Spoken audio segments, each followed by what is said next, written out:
Hi friend, ఈ చెట్టు పేరు నల్ల తుమ్మ లేదా కారు తుమ్మ అంటారు. అందరికీ తెలుసు. బాబుల్ అని ఇందులో పిలుస్తారు. గమ్ అరాబిక్ అని కూడా ప్రసిద్ధి చెందింది. ఈ నల్ల తుమ్మ చెట్టు బంకకు లేదా గమ్ముకు ప్రసిద్ధి.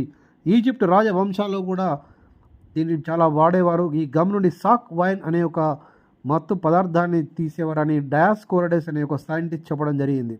ఇది మైమోజిసి బొటానికల్ కుటుంబానికి చెందినటువంటి మొక్క. అకేషియా నీలోటికా అని పిలుస్తారు బొటానికల్ పరిభాషలో. అంతేకాకుండా దీనిలో అనేక రకాల ఈ గమ్ నుండి, ఈ నల్ల తుమ్మ బంక లేదా గమ్ నుండి ప్రింటింగ్, డై మరియు పెయింట్స్, ఇతర టూత్ బ్రష్ లాంటివి కూడా తయారు చేస్తూ ఉంటారు. అంతేకాకుండా ఇందులో చాలా చాలా ఫైటోకెమికల్ కాంపౌండ్స్ ఉంటాయి.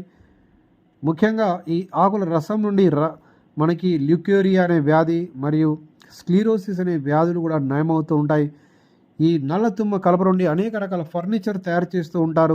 అంతేకాకుండా పర్యావరణ పరంగా చాలా బ్యాలెన్స్ చేస్తుంది ఈ నల్ల తుమ్మ చెట్టు. దీని వేర్ల నుండి నైట్రోజన్ లేదా నత్రజని స్థాపించేటువంటి ఒక ప్రక్రియ జరుగుతుంది కాబట్టి పర్యావరణాన్ని కూడా చాలా మేలు చేస్తుంది. నేల యొక్క సారాన్ని అరికట్టుతుంది. నేల సారాన్ని పెంచేటువంటి ఒక అతి గొప్ప వృక్షము నల్ల తుమ్మ.